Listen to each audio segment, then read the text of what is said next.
Alemania a un trato humillante y a condiciones que serían luego una circunstancia larvaria que provocaría la ascensión de Hitler, primero en 1933 como canciller y después desatando la Segunda Guerra Mundial en el año 1939.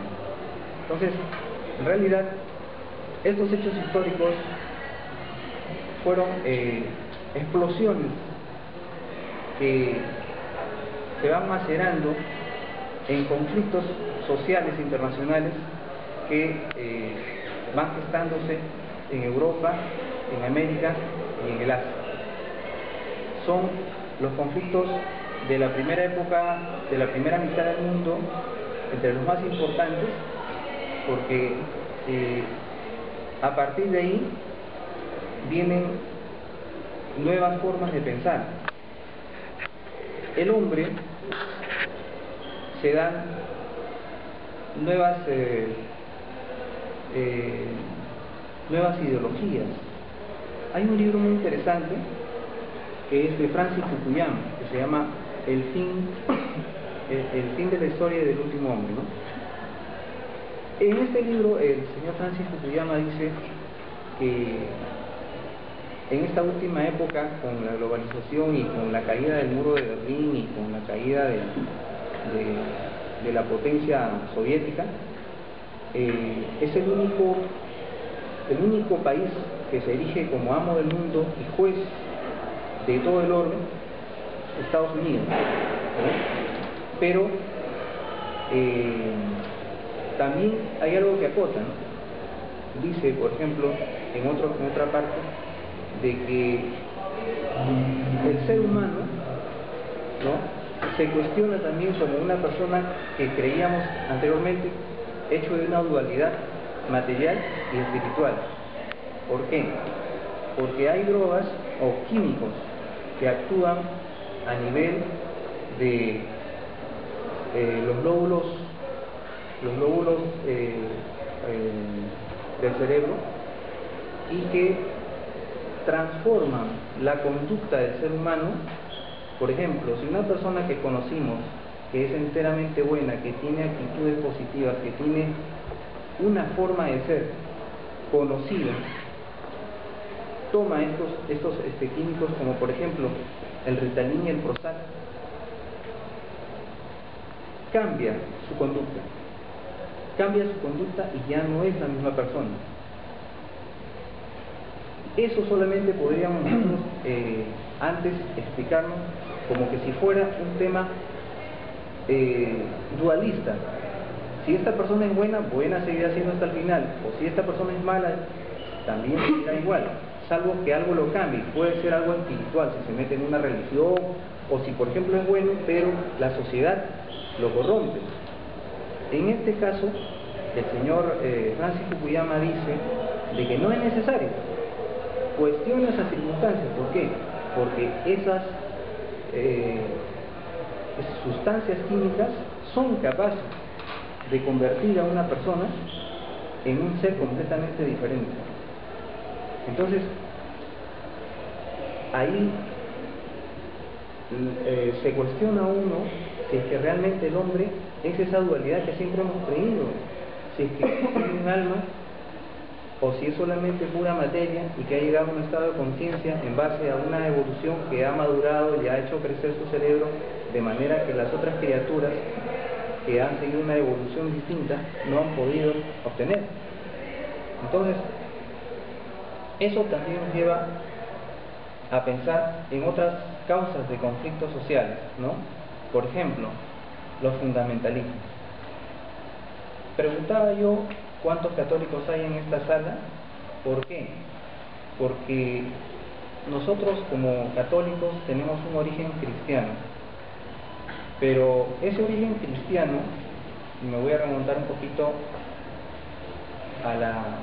hace 2000 años, tenemos que ubicarlo dentro de un contexto histórico, ¿no? No voy a hablar para nada de aspectos estrictamente de la fe, sino simplemente a temas esencialmente políticos de aquella época, ¿no? Para situar el conflicto en su real dimensión. Voy a tratar de hacerlo. Y si no, también me lo dicen. Hace 2000 años, antes del nacimiento de Cristo,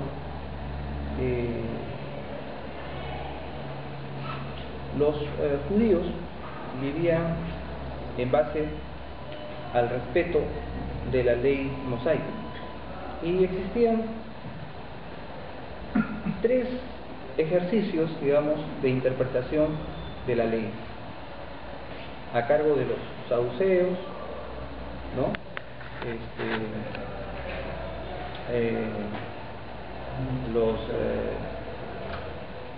Los señores de la ley, los fariseos, ¿no?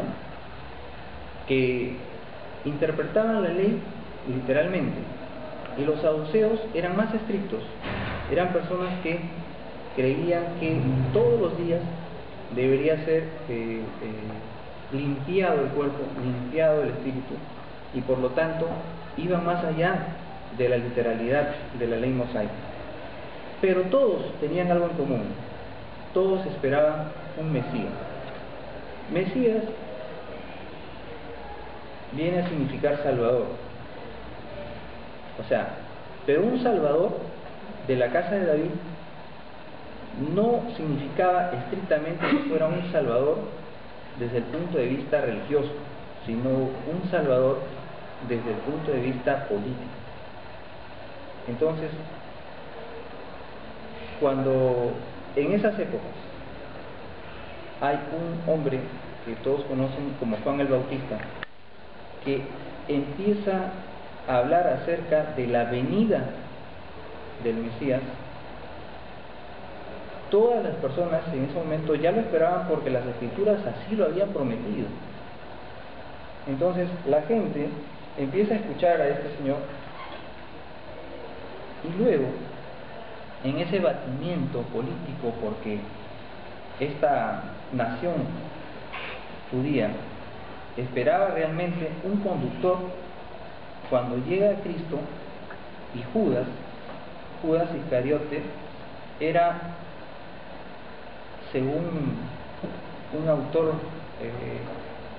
judío, que justamente he traído acá, este autor judío Schonfler escribe un libro muy interesante que se llama Complot de Pascua. Él dice que Judas era un macabeo, o sea, era un hombre que dentro de las ideas judías era un extremista que creía que el Salvador, o sea, que el Mesías iba a ser pues un hombre que iba no solamente a conducir a los judíos, sino que los iba a unir y que los iba a volver nuevamente libres, sacándolos del yugo romano y conduciéndolos hacia la libertad. Entonces, cuando Judas se da cuenta de que Cristo realmente no es ese Mesías que ellos esperaban como un conductor político, sino más bien es un conductor de almas, como él mismo se determina, ¿no? Él dice: mi reino no es de este mundo. Si así lo fuera, mi ejército de ángeles hubiera venido a salvarme. Esa es la respuesta que le da Pilato. Entonces se decepciona antes de ello, porque él ya reconoce que Jesús no es el conductor político, sino es un profeta de los tantos que aparecieron en esa época, porque ya anteriormente a Jesús habían aparecido en esa circunstancia histórica de batimiento religioso y político de Judea, ¿no? Y de las tres provincias que formaban el pueblo judío, otros profetas que también se hacían llamar salvadores.